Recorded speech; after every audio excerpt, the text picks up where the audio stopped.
키노트 재산보험 한번 살펴보겠습니다. 일단 정의부터 한번 살펴보죠.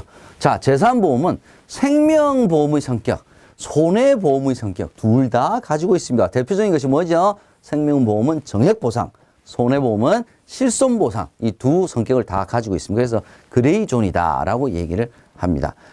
이 재산보험은 2003년도 보험업법 개정 시에 최초로 법체계에 편입이 되어 있습니다. 그래서 재산보험은 상법에 정의가 되어 있지는 않습니다. 어디에? 보험업법에. 요거 기억을 해 두시고요. 자, 크게 세 가지 상품으로 나눠집니다. 상해, 질병, 간병. 자, 상해보험은 우연하고도 급격한 외래성이죠. 외래의 사고로 인한 상해 치료비. 질병은 질병으로 인한 입원 수술 통원. 간병은 타인의 간병을 필요로 하는 상태를 보장하는 상해, 질병, 간병보험이 재산보험의 대표적인 세 가지 상품이 되겠습니다. 함정 한번 찾아보겠습니다. 재산보험은 가장의 사망 시, 사망하고는 상관이 없죠. 사망 시 가족들의 경제적 공공을 해결하기 위한 보험은 생명보험의 종신보험이죠. 두 번째, 재산보험 상품으로는 암보험, 질병보험이 하나죠. 정기보험은 아니죠. 정기보험은 사망보험이고 생명보험이죠. 실손의료보험 등이 있습니다.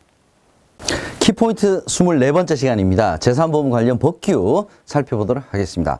자, 우선 가장 기본이 되는 게 우리 보험업과 관련돼서 법규는 상법이죠. 자, 상법에는 재산보험이라는 용어가 없습니다. 계약관계를 규율하는 법률인 상법에서는 재산보험이라는 용어가 없습니다. 다만 상해보험, 질병보험은 인보험, 자, 사람 인자죠. 예, 인보험장에 규정이 되어 있습니다. 다만 간병보험은 반영이 되어 있지 않다. 요거 시험 문제에 자주 언급이 되는 부분이니까. 자, 상법에는 재산보험이라는 용어 자체가 없습니다. 그러면 어디에 정의가 되어 있냐? 바로 보험업법입니다.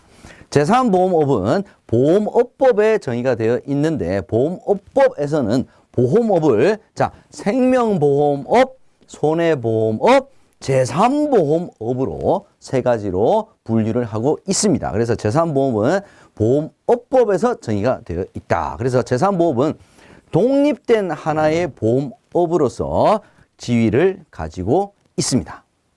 재산보험 사업의 영위를 하기 위해서는 자, 별도로 지위가 별도로 독립되어 있기 때문에 별도로 독립된 재산보험회사를 설립을 해서 운영을 할 수 있습니다. 또 하나는 생명보험회사 또는 손해보험회사로서 해당 보험업의 모든 보험 종목에 대해서 허가를 받은 경우에 재산보험업을 겸용을 할 수가 있습니다. 겸업할 수 있다는 거죠. 어떤 근거로? 보험업법의 근거에 따라서 할 수가 있습니다. 화재보험, 자동차보험회사는 안 됩니다. 생명보험회사, 손해보험회사로서 모든 보험 종목에 대해서 허가를 받은 경우에 가능합니다. 재산보험 모집 자격은 생명보험 설계사 마찬가지입니다. 금융위원회로부터 등록 업무를 위탁받은 보험협회에 등록을 해야 되는데 아무나 등록 안 시켜준다 그랬죠. 요건이 있습니다. 재산보험 모집에 관한 연수과정. 연수과정은 연수 20시간 시험 합격이죠. 예, 등록 신청일로부터 3년 이내에 관계 업무에 1년 이상 종사하고 교육을 받은 사람도 등록할 수가 있습니다. 자, 중요한 거 요거 시험 문제에 최근에 자주 나오는 것도 있습니다. 재산보험만을 모집하고자 하는 경우에는 생명보험협회나 손해보험협회 둘 다 등록을 해야 된다라고 하는 질문이 나오는데 아니에요. 한 군데에다가만 등록을 하면 모집이 가능합니다. 재산보험만 모집을 하고자 할 때는 생명보험협회, 그다음에 손해보험협회 한 군데만 등록을 하면 된다. 기억을 해두시면 좋겠습니다. 함정을 찾아라 보겠습니다. 자, 보험업법에는 간병보험에 대한 정의가 없다. 자, 상법에는 간병보험에 대한 정의가 없다. 이렇게 되지 맞겠죠? 자, 보험업법이 아닙니다. 아니면 보험업법에는 간병보험에 대한 정의가 있다. 이렇게 돼야 되겠죠. 별도로 독립된 재산보험회사를 설립해서 사업을 영위할 수가 있습니다. 없다 그랬으니까 틀렸고요. 자, 세 번째 한번 자, 연금보험. 연금보험은 생명보험이죠. 상해보험, 재산보험이죠. 생명보험과 재산보험을 판매하기 위해서는 생명보험협회에 등록을 해야지 손해보험협회하고는 상관이 없습니다. 모두 등록해야 된다. 이것도 틀린 지문이 되겠습니다. 키포인트 25번째 시간입니다. 제3보험의 특징 살펴보도록 하겠습니다. 자, 겸령을 허용을 하고 있다. 자, 기본적으로 보험업법에서는 생명보험과 손해보험은 겸령이 안 됩니다. 위험 자체가 리스크가 틀려요. 그죠? 그러나 제3보험업에 대해서는 겸령을 허용을 하고 있습니다. 그래서 생명보험 회사로서 손해보험 회사로서 모든 보험 종목에 허가를 받은 경우에는 제3보험을 겸령을 할 수 있도록 되어 있습니다. 근거는 뭐라고요? 보험업법입니다.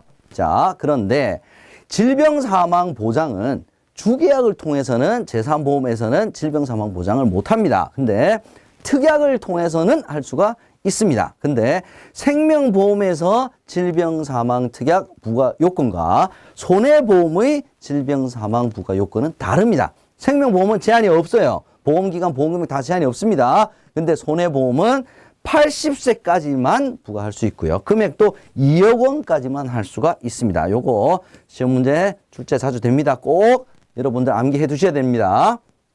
보험금 지급 방법은 제3보험은 생명보험 성격도 있죠. 손해보험 성격도 있습니다. 그게 바로 정액보상, 생명보험의 성격, 실손보상, 손해보험의 성격 둘 다 가지고 있습니다. 피보험 이익이라고 하는 거 살펴보도록 하겠습니다. 손해보험에서는 필수적인 요소이지만 생명보험과 제3보험은 사람의 질병, 사람의 생존, 사람의 사망, 그죠? 상해. 이제 사람이 목적물이기 때문에 이 목적물을 금전으로 산정을 할 수가 없습니다. 그래서 생명보험과 제3보험에서는 해당이 없습니다. 그래서 피보험 이익은 금전으로 산정할 수 있어야 되고요. 보험사고 전에 그 존재 여부와 귀속이 확정이 되어 있어야 됩니다. 그래서 예를 드는 게 그거죠. 현재 가치 100만 원인 자동차의 피보험 이익은 100만 원입니다. 그 이상 받을 수가 없죠. 보험금으로. 자, 피보험 이익을 최고 한도로 책임을 지게 되어 있습니다. 자, 마지막으로 상품 설계 기준 보겠습니다. 제3보험 상품 설계 기준, 요거 시험 문제 자주 나옵니다. 제3보험 상품은 기본적으로 무조건 보장성 상품입니다. 보장성 상품이에요. 약관상 보장하지 않는 원인으로 사망 시, 즉 예를 들어서 상해보험 가입자가 암으로 사망했다. 질병보험 가입자가 교통사고로 사망을 했다. 주계약에서 보장하지 않는 원인으로 사망했죠. 그럴 때는 책임준비금을 지급을 하고 계약은 소멸이 됩니다. 함정을 찾아라 보겠습니다. 화재보험회사가 화재보험업에 해당하는 모든 보험 종목에 대하여 허가를 받은 경우에 제3보험 사업이 영위할 수 없죠. 어느 회사가 가능합니까? 생명보험회사, 그 다음에 손해보험회사일 경우에 가능하죠. 두 번째, 손해보험회사에서 판매하는 질병사망특약의 보험기간은 100세 아니라 80세가 맞았죠. 세 번째, 피보험 이익의 존재 여부와 귀속이 보험사고 전에 확정이 되어 있어야 가능합니다. 다음 보겠습니다. 제3보험은 보험기간을 장기로 하여 상품을 개발할 수가 없다. 제3보험은 보험기간이 단기로도 가능하고요. 장기로도 가능합니다. 장기로 하여 개발할 수 있습니다. 마지막, 약관상 보장하지 않는 원인으로 사망 시에는 기납입 보험료와 책임준비금 중 큰 금액을 지급한다. 아니죠. 책임준비금을 지급하고 계약은 소멸되게 돼 있습니다. 키포인트 26번째 시간입니다. 상해보험에 대해서 알아보도록 하겠습니다. 자, 상해사고가 성립되기 위해서는 요건을 충족해야 됩니다. 자, 세 가지 요건이 있는데요. 이거 굉장히 중요하죠. 시험 문제 굉장히 출제가 자주 됩니다. 자, 첫 번째, 급격성. 두 번째, 우연성. 세 번째는 외래성. 이거 다 외우셔야 됩니다. 급격, 우연, 외래의 3요건을 동시에 충족을 해야 상해사고 요건이 성립이 된다라는 점 꼭 알아두시고요. 자, 급격성은 결과의 발생을 피할 수 없는 급박한 상태. 신체 허약이나 질병 등은 결과의 발생을 나중에 예상을 어느 정도 할 수 있죠. 그래서 급격성에 해당이 되지 않기 때문에 제외됩니다. 우연성, 피보험자의 의사에 기인하지 않은 사고라 해야 됩니다. 의사에 기인했다 그러면 실은 피할 수도 있었다라는 뜻이죠. 외래성, 상해 발생의 원인이 외부적 요인에 의해서 기인해야지 내재되어 있으면 안 된다. 신체 내재되어 있는 것은 질병이다. 이렇게 보시면 될 것 같습니다. 그래서 자해행위, 자살, 내재되어 있는 거로 볼 수 있겠죠. 그래서 외부적 요인에 기인하지 않았기 때문에 자해행위나 자살들은 제외가 됩니다. 자, 생명보험과 비교를 했을 때 사고 발생 여부에 대한 다툼이 상해는 발생할 여지가 큽니다. 그래서 상해 인정 여부가 굉장히 중요한 쟁점이 됩니다. 생명보험 같은 경우에 사망보험을 예를 들어보게 되면 사고 자체는 확정이 돼 있잖아요. 사망이라는 거. 다만 시기가 언제이냐만 불확정인 반면에 상해사고는 다 아무것도 확정되어 있는 것이 없습니다. 그래서 다툼의 여지가 더 크다라는 점 지문으로 자주 출제가 되고 있습니다. 질병과의 관계 보겠습니다. 상해사고의 결과로 발생된 질병은 보상을 합니다. 자, 물건을 들다가 허리를 다쳤어요. 예, 요통입니다. 보상이 됩니다. 근데 노화, 질병이 원인이 되어서 허리가 아픕니다. 요통이 생겼습니다. 이거 상해에서는 보상되질 않습니다. 상해 개념 보겠습니다. 외관상 분명한 상처 자국을 남기는 것에 한정하지 않습니다. 보면 좀 넓네요. 부상보다 넓은 의미를 가지고 있습니다. 상해로 인한 사망 보장합니다. 상해로 인한 신체장애 다 포함을 합니다.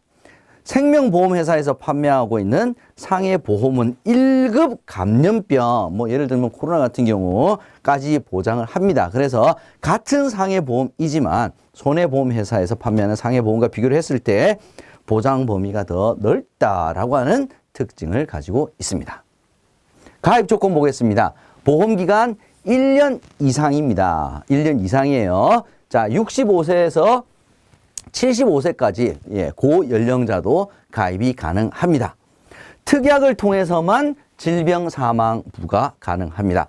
자, 어떤 경우도 실은 질병 사망, 일반 사망인 경우에는 질병보험도 마찬가지고 주계약에서는 보장하지 않습니다. 공통적으로 특약을 통해서는 질병 사망 부과 가능합니다. 보장하지 않는 원인으로 피보험자가 사망한 경우 상해보험에서는 암으로 질병으로 사망한 경우가 보장하지 않는 원인이죠. 자, 여러 번 반복합니다. 책임준비금을 지급한 후에 계약은 소멸이 됩니다. 상품 설계 보겠습니다. 상해보험은 보험료 산출을 할 때 기준이 뭡니까? 직업, 직무에 따른 위험도죠. 그래서 직종별 위험 등급 체계.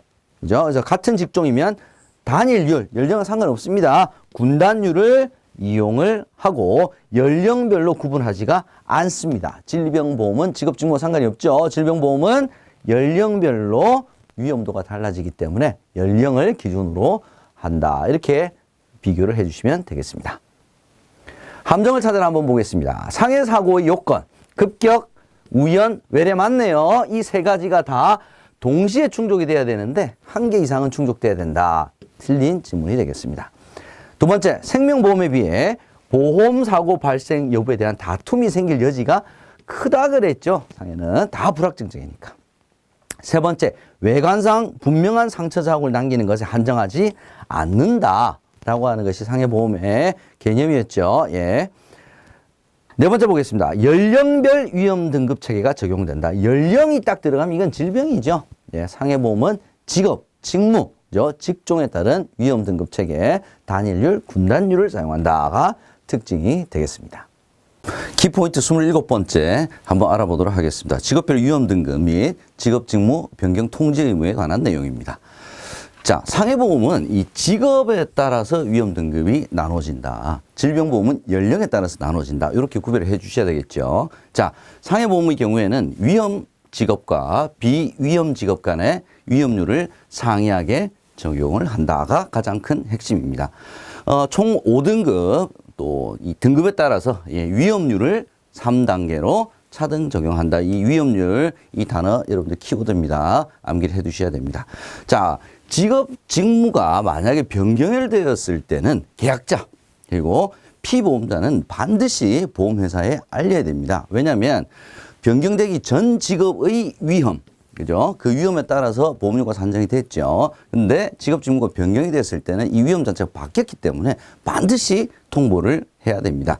자, 왜냐? 이 직업 직무가 변경이 되게 되면 보험료 바뀔 수가 있습니다. 또 보장 범위도 달라질 수가 있습니다. 자, 그렇게 이제 이렇게 얘기를 하면 사람들이 이 위험성이 높아진 직업만 생각하시는데 위험이 낮아졌을 때도 낮아진 직업이나 직무로 변경이 됐을 때도 통지를 하게 되면 보험료가 낮아집니다. 자, 위험성이 높은 직업 보험료로 변경이 되었을 때는 반대로 보험료가 오를 수 있겠죠. 예, 낮아졌을 때는 보험료가 하락을 할 수가 있습니다. 또 이 보장 범위, 심지어는 보험금 지급도 못 받을 수가 있다라는 사실 여러분 꼭 기억을 해 두시고요. 만약에 통지를 하지 않았다. 그러면 자, 1개월입니다. 1개월. 그 사실을 안 날로부터 1개월 이내에 보험회사는 계약을 해지를 할 수 있습니다. 해지하게 되면 당연히 해지 환급금을 지급을 하겠죠. 예, 보험료의 증액을 청구하거나 해지까지도 할 수가 있다. 자, 또 하나 중요한 사실은 이 변경 사실을 보험 설계사에게 알린 것은 법적 효력이 없다. 이것도 질문이 많이 나오는 부분입니다. 또 하나 이제 중요한 점은 이 변경된 직업 직무와 관계없는 사고. 뭐 예를 들어서 자가용 운전자가 영업용 운전기사로 바뀔 수 있겠죠. 직업이 바뀔 수 있겠죠. 근데 집에서 청소하다가 다쳤어요. 이거는 바뀐 직업 직무하고는 상관없이 발생한 사고죠. 이럴 경우에는 보상을 받을 수가 있습니다. 통지를 하지 않았더라도 보상을 받을 수가 있다. 자, 삭감되지 않고 전액 보상 받을 수 있다라는 점 알아두셔야 되겠습니다. 함정 한번 찾아보겠습니다. 자, 위험성이 낮은 직업 직무로 변경이 된 경우에는 보험료가 낮아진다 그랬죠. 그죠? 낮아지지 않는다 그랬으니까 틀린 지문이 되겠습니다. 두 번째, 자, 직업별 위험 등급은 5등급으로 분류를 한다라고 해야 맞겠죠. 세 번째, 변경 사실을 보험 설계사에게 알린 것은 법적 효력이 없다. 법적 효력을 가질 수 있다 그랬으니까 틀린 지문이 되겠습니다. 네 번째 보겠습니다. 가입자의 직업 직무 변경 사실을 알리지 않은 경우 보험회사는 언제든지 계약을 해지할 수가 있다가 아니라 그 사실 안 날로부터 1개월 이내에 보장을 제한하거나 계약을 해지할 수 있습니다. 키포인트 28번째 시간입니다. 상해보험과 질병보험 조건들 한번 비교를 한번 해보도록 하겠습니다. 자, 일단 가입 기간이네요. 예, 상해보험은 1년 이상, 질병보험은 10년 이상. 가입 연령 65세에서 75세까지 가능합니다. 예, 일부 위험직, 직무에 따른 거니까 나이가 아니죠. 일부 위험직은 제외가 됩니다. 질병보험은 만 15세 이상이면 다 가능한데 고연령 내지는 건강 상태에 따라서 가입이 제한될 수가 있습니다. 그러면 상해보험은 나이가 좀 많으신 고연령자도 가입 가능하죠. 질병보험은 안 됩니다. 특징은 뭐냐? 상해보험은 주계약, 주보험에서는 질병사망 안 됩니다. 질병보험도 안 됩니다. 일반 사망보장 없어요. 다 공통점 뭐냐? 특약으로는 가능합니다. 둘 다 똑같아요. 자, 상해보험은 직종별, 직무, 위험 등급 체계가 시행이 되고 있고요. 분단율, 단일률 사용할 수 있죠. 질병보험에서는 연령이 증가하면 보험료도 함께 증가를 합니다. 질병은 아무래도 나이가 들면 들수록 위험률이 높아지기 때문에 그렇겠죠. 함정을 찾아라 보겠습니다. 질병보험은 보장성 보험이다. 맞죠? 만기 환급형으로는 판매되지 않는다. 우리나라는 사망보험이 됐든 질병보험이 됐든 상해보험이 됐든 만기 환급형 엄청 좋아합니다. 그래서 만기 환급형 다 판매되고 있다. 이렇게 생각하시면 될 것 같습니다. 두 번째, 질병보험은 연령이 높아질수록 보험료가 높아지죠. 위험률이 높아지니까. 세 번째, 상해보험의 보험기간은 일반적으로 1년 이상, 질병보험은 10년 이상. 근데 1년 미만이라고 했으니까 이게 틀린 함정이 되겠습니다. 키포인트 29번째, 암보험에 대해서 알아보도록 하겠습니다. 자, 암보험의 정의, 종류 살펴보죠. 자, 뭐 암보험이니까 암으로 인한 치료 자금을 중점 보장하는 질병보험의 대표 상품이다. 순수 보장형, 만기 환급금 없는 거죠. 만기 환급금이 있는 만기 환급형으로도 판매되고 있습니다. 특정 암, 뭐 3대 암, 소액암, 고액암 이렇게 특정 암만 집중적으로 보장하는 상품도 있습니다. 근데 지금 제가 조금 전에 말씀드렸듯이 고액암, 소액암, 뭐 3대 암 이런 구분은 누가 하는 거냐? 보험회사에서 임의로 정의한 분류이다. 이렇게 보시면 될 것 같습니다. 자, 이 부분도 시험에 한번 출제가 된 적이 있기 때문에 뭐 금융위원회에서 정하는 거 이거 아니다. 그 정도만 알아두시면 될 것 같습니다. 보장 내용 보겠습니다. 암과 관련된 진단자금, 수술자금, 입원자금, 통원보험금 다 보장이 됩니다. 자, 여기서 특징, 요거 시험 문제 제일 많이 나온 것 중 하나입니다. 제자리암, 연기암이라고 그러죠. 1기, 2기, 3기 할 때 연기입니다. 연기암의 경우에는 암 관련 보험금의 일부 10%에서 20% 적게 지급을 한다. 두 번째, 동일한 암 치료 목적으로 2회 이상 입원을 했을 때는 동일한 암이기 때문에 1회 입원으로 보고 입원 일수를 합산한다. 자, 입원 치료 중에 보험 기간이 만료가 됐습니다. 그럼 보장 못 받는 것이 아니라 계속 중인 입원 기간에 대해서는 회당 최고 한도일 기준으로, 최고 한도일 요거 중요합니다. 기준으로 보상이 계속 받을 수가 있습니다. 자, 지급 예외 사항이 있습니다. 지급 예외라고 하는 건 뭐냐면 암 직접 치료에 해당되지 않는 거 어떤 겁니까? 면역력을 높이기 위한 강화 치료. 그 다음에 암이나 암 치료로 발생한 후유증, 합병증, 이거는 암 직접 치료에 해당이 되지 않습니다. 그래서 보상받을 수가 없다라는 점, 요거 시험 문제에 자주 출제가 되는 부분입니다. 가입 조건 보겠습니다. 질병보험이기 때문에 10년 이상 일정 기간 이후에 보장을 개시하는 면책기간, 암 보장 개시일 일반적으로 뭐 91일 뭐 이렇게 정해놓습니다. 그 다음에 1년 이내에 만약에 암 발병을 했을 때는 암 보험금의 일부만 지급한다. 감액 지급하는 경우도 있습니다. 일정 기간 이후에 보장 개시를 합니다. 면책기간이 있고요. 가입 연령은 15세 이상이면 다 가입이 가능한데 고연령일 경우에는 질병 위험도가 높죠. 그래서 제한이 될 수도 있습니다. 연령이 증가함에 따라서 보험료도 크게 증가한다라는 것이 암보험의 질병보험의 공통적인 특징이다. 함정을 찾아라 보겠습니다. 자, 제자리암. 아까 제가 연기암이라 그랬죠. 제자리암의 경우에는 일반암보다 보장 금액이 적다. 이렇게 해서 맞겠죠. 두 번째, 나이가 증가하면 위험률에 영향을 미치죠. 미치지 않는다 그러니까 틀렸죠. 동일한 보험료가 적용되는 것이 아니라 보험료가 크게 오를 수 있습니다. 세 번째, 암으로 인하여 발생한 합병증 치료는 암 직접 치료에 해당이 되질 않는다. 그래서 보상을 받을 수가 없다라는 거. 합병증, 면역력 강화 치료, 후유증 있었죠. 꼭 기억을 해두시기 바랍니다. 키포인트 30번째, 실손의료보험에 대해서 알아보도록 하겠습니다. 자, 개요 한번 보죠. 자, 질병, 상해로 입원 내지 통원 치료 시에 소비자가 부담을 한 의료비가 있을 거 아닙니까? 실제 부담한 의료비에, 자, 중요한 거, 일부를 보험회사가 보상을 합니다. 전액 보상한다. 이거 틀렸어요. 일부를 보상한다. 요거 여러분께서 기억을 해 두시기 바랍니다. 자, 비례 보상의 원칙이 적용이 됩니다. 실손의료보험은. 왜 그러냐? 자, 중복가입.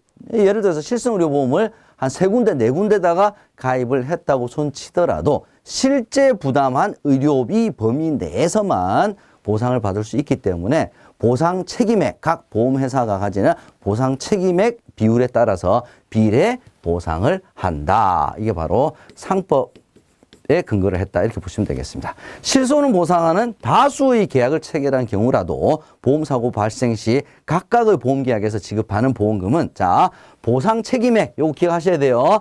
보상 책임액 비율에 따라서 비례 보상한다라고 하는 원칙을 가지고 있습니다. 보장 내용 보겠습니다. 자, 실제 이제 의료비가 발생하게 되면, 자, 급여, 다음에 비급여 있겠죠. 자, 국민건강보험에서 부담하는 게 있을 거고요. 급여 항목 중에 본인 부담금이 있습니다. 법정 본인 부담금. 이거 이제 치료 받는 사람이 돈 내야 되는 거죠. 그 다음에 개인 부담이 되는 비급여, 이 항목. 자, 이렇게 나눠지는데 이 중에서 실손의료보험에서는 법정 본인 부담금 플러스 개인 부담 비급여, 이 두 항목을 합한 금액을 보장의 대상으로 합니다. 자, 이 금액의 일정 부분을 보상을 해주는 것이요. 자기 부담금이 있습니다. 전부 다 하지 않습니다. 왜냐? 과잉 치료를 방지하기 위해서 이렇게 일정 부분은 자기 부담을 하도록 그렇게 정해져 있습니다. 도입 순서 보겠습니다. 실손의료보험은 손해보험회사에서 우리나라에서는 제일 먼저 도입이 됐고요.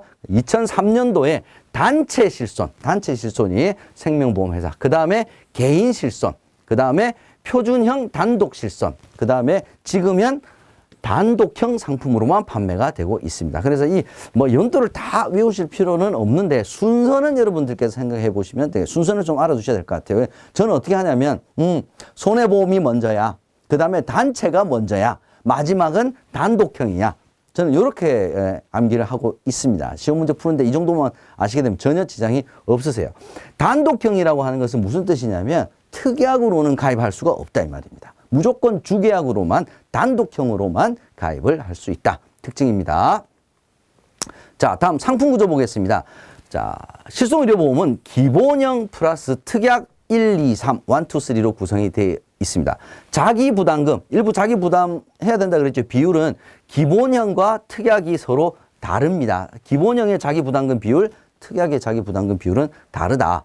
자, 기본형만 가입을 할 수도 있고요. 특약으로만은 가입은 안 됩니다. 기본형 플러스 특약 추가해서 선택 가능합니다. 자, 특약 1, 2, 3 뭐냐? 자, 특약 1은 비급여 도수치료, 체외충격파, 증식치료 다 비급여입니다. 비급여. 특약 2는 비급여 주사료.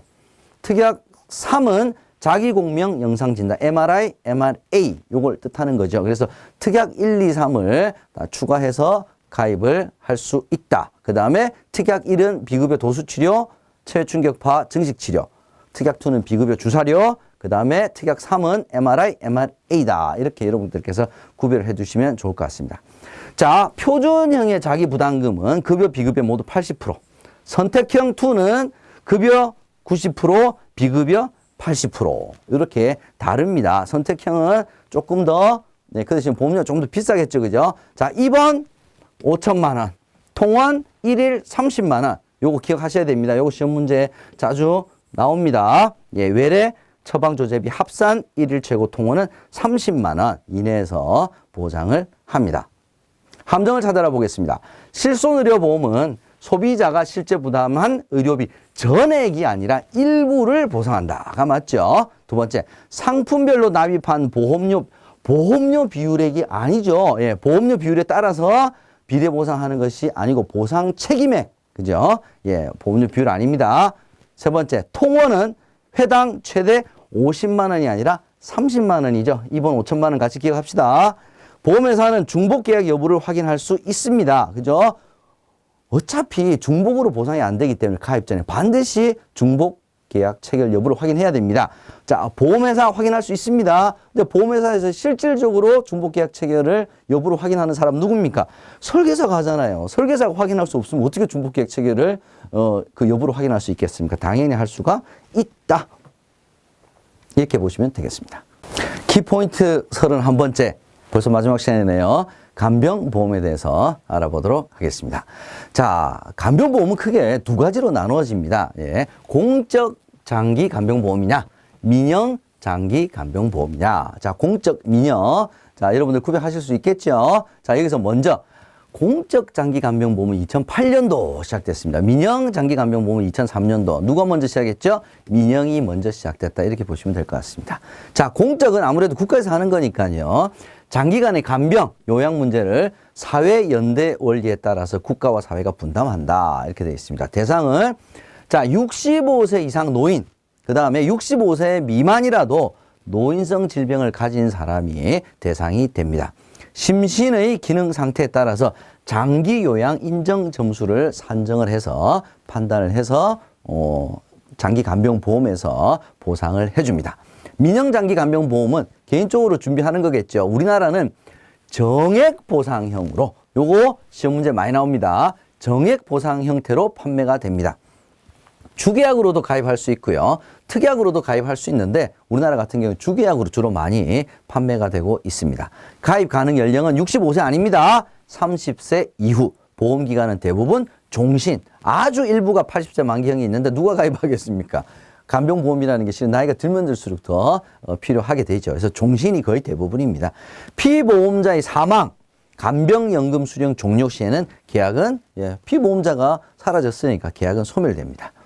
중요한 거, 위험률 변동 제도를 채택하고 있습니다. 우리나라 같은 경우에는 간병보험이 실은 아주 많이 이슈가 되기 시작한 건 최근이죠. 그래서 이게 위험률을 측정하고자 하는 데이터가 그렇게 많지가 않습니다. 충분하지 않기 때문에 변동, 보험기간 중에 위험률을 다시 측정을 해서 보험료를 산정합니다. 보험기간 중에 자, 어디 금융위원회의 인가를 받아서 위험률, 즉 보험료를 다시 조정을 하는 위험률 변동 제도를 채택하고 있는 것이 민영 장기 간병보험이다. 이렇게 보시면 되겠습니다. 보험금 지급 사유는요, 보험회사 기준에서는 일상생활 장애 상태 또는 중증 치매 상태의 진단이 확정이 되면 보험금을 지급합니다. 자, 이 중에서 일상생활 장애 상태라고 하는 건 뭐냐면, 자, 첫 번째 기본, 이동하기를 스스로 할 수 없으면서, 이게 기본입니다. 무조건 이동하기가 안 되는 게 기본이에요. 그러면서 플러스 식사하기, 플러스 화장실 사용하기, 이동하기를 할 수 없으면서 목욕하기가 안 돼, 이동하기가 안 되면서 옷 입기 안 돼. 이렇게 연결이 돼야지, 요 두 가지가 안 된다고 해서 일상생활 장애 상태로 진단받는 것은 아닙니다. 요걸 기억해 두시기 바랍니다. 공적 기준은 장기요양 1등급, 장기요양 2등급 판정을 받게 되면 보험금 지급 사유가 성립된다, 이렇게 보시면 될 것 같습니다. 면책 기간이 있습니다. 면책 기간과 내용이 있습니다. 자, 일상생활 장애 보장은 90일, 중증 치매는 2년의 면책 기간이 주어져 있고요. 자, 최근에 시험 문제 많이 나오는 경우입니다. 자, 스스로 위험률을 현저하게 높일 수 있는 행위를 반복하거나 정신질환으로 인한 인지기능 장애는 보험금 지급 사유에 해당이 되지 않습니다. 면책된다는 거죠. 누가? 보험회사가요. 그래서 뭐 알코올 중독 뭐 이런 거 전부 다 보험금 지급 사유에 해당이 안 된다라는 점 여러분 기억을 해두시면 좋겠습니다. 함정을 찾아라 보겠습니다. 우리나라는 경험 데이터가 충분히 확보되어 있지 않기 때문에 위험률 산출이 용이하지가 않죠. 그래서 위험률 변동이 되는 제도를 채택을 하고 있다, 이렇게 보셔야죠. 두 번째, 우리나라는 위험률 고정제도 아니죠. 변동됩니다. 보험료를 조정하고 있습니다. 세 번째, 간병보험의 가입 가능 연령은 일반적으로 65세 이후가 아니라 30세 이후면 가능하죠. 공적 장기 간병보험에서 65세 이상자, 65세 미만 이렇게 나누다 보니까 이런 함정이 한 번씩 나오곤 합니다. 네 번째, 알코올 중독으로 인한 인지기능 장애. 인지기능 장애는 면책 사유에 해당이 되죠. 그래서 보험금 지급 사유에 해당이 안 됩니다. 그래서 간병보험에서는 보장이 되질 않는다라는 점 기억하시면서 이것으로서 키포인트 31번까지 여러분과 함께 공부를 해봤습니다. 여러분들 좋은 결과 있으시기를 바라면서 마치도록 하겠습니다. 고맙습니다.